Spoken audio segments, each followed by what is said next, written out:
자, 오늘은 회계 분석입니다. 회계 분석은 관계성 검증이에요.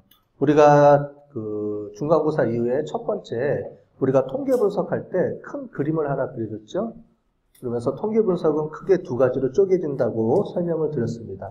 첫 번째가 차이 검증, 그룹 간에 평균이 차이가 있는지 없는지를 검증한 거죠. 여기까지 이제 그걸 배웠습니다. 그죠? 그래서 T-테스트에 3개. 원 샘플, 그 다음에 인디펜던트 샘플, 그 다음에 페어드 샘플, 이렇게 해서 3개를 배웠고요. 두 번째, 그룹이 3개 이상일 때 쓰는 아노바, 그래서 1A 아노바, 이론 배치 분산 분석, 그 다음에 리피티드, 반복 측정 분산 분석. 그 다음에 우리가 관련된 변수가 2개가 동시에 어떤 관계가 있는지, 그걸 인터랙션 이펙트, 상관관계라고 그랬죠? 그런 효과가 있는지 없는지를 보기 위해서 하는 투웨이 아노바. 그 다음에 투웨이 아노바 중에서도 반복이 들어가는 투웨이 리피트 메저드 아노바 해서 우리가 지난 시간까지 총 7개의 방법론을 배웠습니다.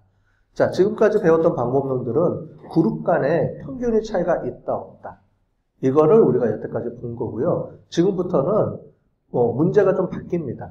어떤 문제 유형이냐면은 차이가 있다, 없다가 아니고요. 너랑 관계가 있어? 이제 이거로 바뀝니다, 문제가. 그러니까 우리가 경영학에서 접하는 다양한 문제들이 있죠. 그 중에서 그룹 간의 차이를 보는 문제일 때는 T-테스트 아노바를 통해서 해결을 해야 되고, 그렇지 않고 어떤 연관성이 있는지 이거를 볼 때는 우리가 오늘 보는 리그레션, 회귀 분석입니다. 그러니까 관계가 있느냐 없느냐입니다. 관계가 있느냐. 예를 들자면 여러분들 학교에서 여러분들 학생들의 만족도가 관심이 있어요. 그러면 만족도라는 게 중요한 건데 만족도를 올리는 게 중요하죠. 그러면 만족도에 영향을 미치는 변수가 무엇인지를 파악을 해서 어떻게 하면 학생들의 만족도를 올려줄 수 있을까? 이거에 대한 연구예요. 그러면은 관련된 변수를 찾아야죠. 그죠? 관련된 변수. 즉, 만족도에 영향을 주는 변수들이 뭔지를 찾아내야 되죠. 기업에서는 소비자 만족도 조사를 무지 많이 합니다. 그래서 소비자들의 만족도를 어떻게 하면 올릴지 이거를 연구해요. 그래서 만족도를 올리는 요인들이 뭔지를 연구합니다. 어떤 변수들에 의해서 어떻게 만족도가 올라가느냐. 자, 그래서 오늘은 관계 검증입니다. 관계가 있느냐 없느냐. 그래서 오늘은 첫 번째 상관 분석입니다. 상관 분석, correlation이라고 하고요. 두 번째는 회귀 분석. 회귀 분석은 regression이라고 합니다. 그래서 이 두 개에 대한 차이가 있어요. 상관 분석은 두 변수 간의 관계가 원인과 결과가 없을 때 쓰이는 거고요. 회귀 분석은 원인과 결과가 있습니다. 자, 무슨 얘기냐면 두 개 변수가 있는데 이 두 개 변수가 어떤 게 원인이고 어떤 게 결과일지 모를 때 쓰는 거예요. 무슨 말이냐면 두 개가 서로 영향은 주고받는데 서로 영향력이 있는데 영향력이라는 거 조금 이따 설명을 드릴게요.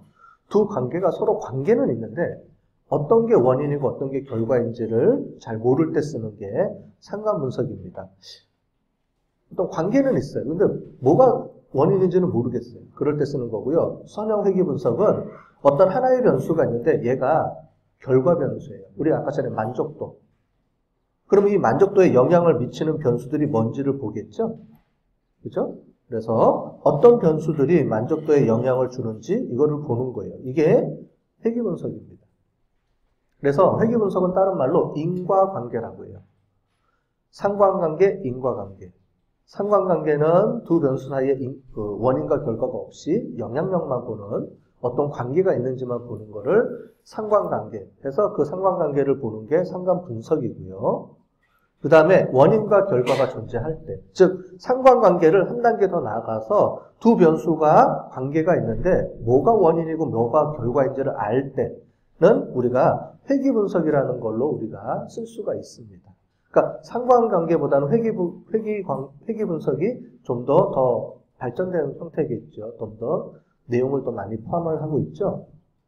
그래서 이제 회귀 분석을 해야 될 회귀 분석이라는 게 있는데 단순, 다중, 로지스틱 이렇게 3개가 있습니다. 이 각각에 대해서 나중에 좀 설명을 드리도록 하겠습니다.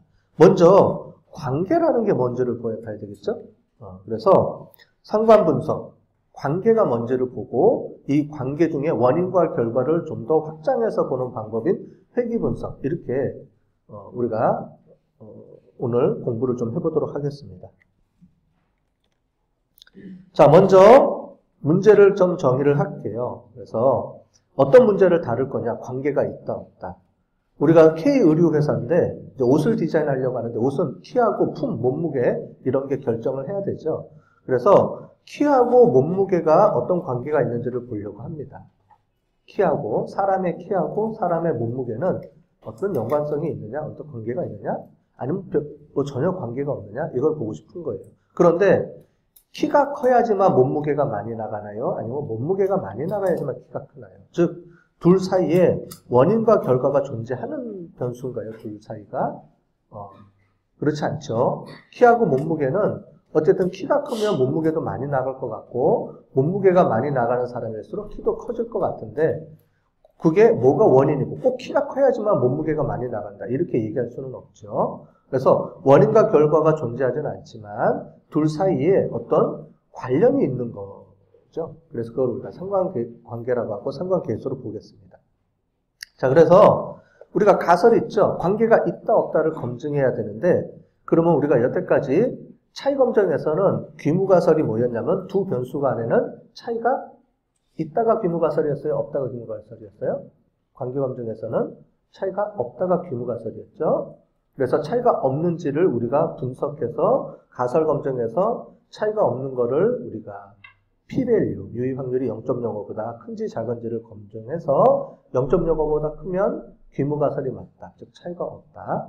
0.05보다 작으면 귀무가설이 틀렸다. 따라서 차이가 있다. 이렇게 봤어요. 그죠? 그래서 0.05보다 작아야지만 차이가 있다라고 봤죠. 자, 여기서는 귀무가설이 뭐냐면 두 변수 간에는 관계가 없다가 귀무가설입니다. 그래서 딱 보면은 이제 정해져 있죠. 가설은 차이가 없다, 관계가 없다. 이게 귀무가설이에요. 그래서 그거를 깨기 위해서는 관계가 있는지를 검증하기 위해서는 우리가 P-value가 0.05보다 큰지 작은지를 봐서 크면 둘 사이는 아무 관계가 없는 거고 작을 때 관계가 있다. 이렇게 보는 겁니다.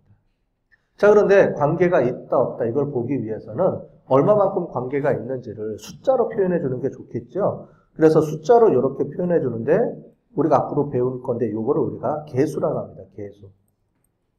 계수. 코에피션트, 영어로는 코에피션트인데 계수인데 뭐냐면은 관련된 거를 수치로 표현해 준 거예요. 그래서 그럼 이 값이 기준이 있겠죠. 어떤 값이 기준이, 이 값이 어떤 기준일 때가 관계가 있다 없다 이걸 우리가 봐야 되니까 그럴 때 이제 조금 있다가 보겠지만은 일단은 기본적으로는 0이면 아무 관계가 없다 이렇게 보는 거죠. 0이면 이제 뒤에 점수가 몇 점인지는 뒤에 조금 있다가 보여드릴게요. 어쨌든 관계가 없다라는 거는 관계가 있다라고 우리가 볼 수 있는 숫자가 있는데 그 숫자의 값이 0이다 그러면은 아무 관계가 없다. 그럼 0이 아니다. 그럼 관계가 있다. 근데 0이 아니면 도대체 얼마만큼 관계가 있는지 이거를 뒤에서 이제 보도록 하겠습니다. 자, 그럼 이제부터 관계가 있다 없다라는 걸 어떻게 수치화하는지를 보도록 하겠습니다. 자, 두 개의 변수 사이의 관계인데 보시면 연속 변수예요. 수치형 변수 둘 다. 그룹을 쪼개는 게 아니죠. 그래서 둘 다 수치형 변수여야 됩니다. 키도 수치형 변수죠. 그룹 변수가 아니죠. 몸무게도 수치형 변수죠. 그룹 변수가 아니죠. 그래서 수치형 변수끼리의 관계를 보는 거예요. 지금 이런 거는. 자, 그래서 상호 의존성이 있는지 볼 텐데, 자, 일단 어떻게 구성되고 어떻게 화면에 보이는지를 보도록 하겠습니다. 우리가 X라는 게 몸무게고 Y라는 게 키라고 한다 그러면 A라는 사람, 홍길동이라는 사람의 키와 몸무게가 있겠죠? 이렇게 쌍쌍이 돼 있을 겁니다. 묶여 있겠죠? 이제 그런 것들을 보고 여러 사람, 많은 사람들의 데이터를 이용해서 어떤 관계가 있는지를 보도록 하는 거예요. 그게 상관분석입니다. 자, 예를 들면 야구선수 홈런을 많이 치면 연봉 액수가 높을까요? 뭐 이런 거를 우리가 볼 때 두 변수 사이의 관계를 보도록 하는 겁니다. 자, 그러면 얘를 관계가 있다라는 거, 없다라는 거를 어떻게 알 수 있느냐? 그림으로 찍어보면 알 수 있겠죠? 그래서 그 그림을 우리가 스캐터 플롯이라고 그러고 산점도라고 부릅니다. 아까 전에 키, 몸무게, 그럼 홍길동, 이길동, 박길동 해가지고 여러 사람들의 키, 몸무게가 많이 있겠죠? 자, 그럼 일단은 제일 먼저 키하고 몸무게 있으면 이렇게 한 사람의 점이 찍힐 거예요. 그래서 축 하나를 키로 두고요. 하나를 몸무게로 두고 이렇게 봤을 때 어떤 사람의 키가 얼마일 때 몸무게가 얼마입니다. 라고 하면 요 사이에 이렇게 좌표상으로 우리가 여기 점이 찍히겠죠. 하나. 이거는 수학 시간에 다 배웠죠. 그래서 이렇게 찍는데 이건 한 사람 거고요. 그러면 여러 사람을 한번 찍어보면 어떤 형태가 나오는지를 우리가 파악할 수가 있겠습니다. 그죠? 그래서 보는 것처럼 A라는 사람, 1번 홍길동이라는 사람은 몸무게가 72kg인데 키가 176cm예요. 자, 2번 박길동이라는 사람은 몸무게가 72kg인데 키는 172예요. 자, 어떤 사람은 43kg인데 키가 160이고 뭐 이런 데이터들이 쭉 있겠죠. 키하고 몸무게하고 연결되어 있는 데이터들이. 그래서 그거를 이렇게 찍어보면 이렇게 우리가 3점도 그림을 볼 수가 있어요. 여기 있는 몸무게랑 키를 여기다 다 찍어본 거예요. 사람들 거를 전부 다. 자, 그러면 딱 눈으로 봤을 때는 어떻게 돼요? 어떤 형태를 볼 수 있죠. 어떤 형태냐면 이런 형태를 볼 수 있습니다. 자, 이렇게 묶어봤어요. 그랬더니 어떻게 보여요? 위로 올라갈수록 그러니까 오른쪽으로 갈수록, 즉 몸무게가 증가할수록 키도 같이 증가해요? 감소해요? 아니면 키는 아무런 상관이 없나요? 보면 몸무게가 이렇게 올라갈수록, 몸무게가 올라가면, 그죠? 몸무게가 이렇게 올라갈수록 키도 이렇게 따라서 같이 올라가는 걸 볼 수 있죠. 즉 몸무게가 많이 나가는 사람일수록 키도 크다라는 거를 우리가 눈으로 볼 수 있어요. 그래서 이렇게 사람들이 몸무게가 증가할수록 키도 같이 증가하죠.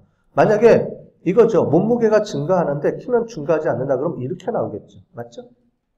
몸무게는 증가하는데 키는 아무런 관련이 없으면 이렇게 우리가 데이터가 그냥 찍혀 있을 거예요. 이런 데이터가. 아무런 관계가 없을 때는. 지금은 보면은 이렇게 위로 같이 증가하는 걸 볼 수가 있죠.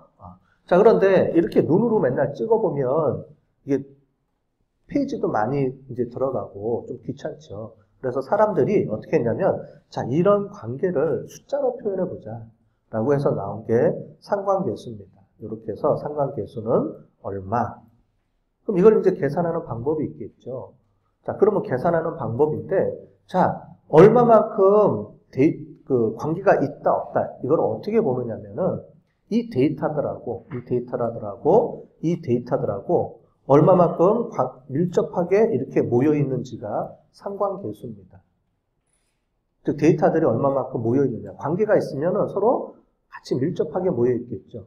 관련이 없으면 멀리 퍼져 있겠죠. 서로. 무슨 얘기냐면은 둘이 친해요. 둘이 친하면 맨날 같이 붙어 다니죠. 그죠? 여러분들 CC들 보면 맨날 같이 붙어 다니잖아요. 근데 상관없으면 어떻게 돼요? 전혀 거리가 멀리 떨어져 있죠. 그죠? 우리가 수업할 때 보면은 앞에 있는 사람은 친하냐? 꼭 그런 건 아니지만, 그죠?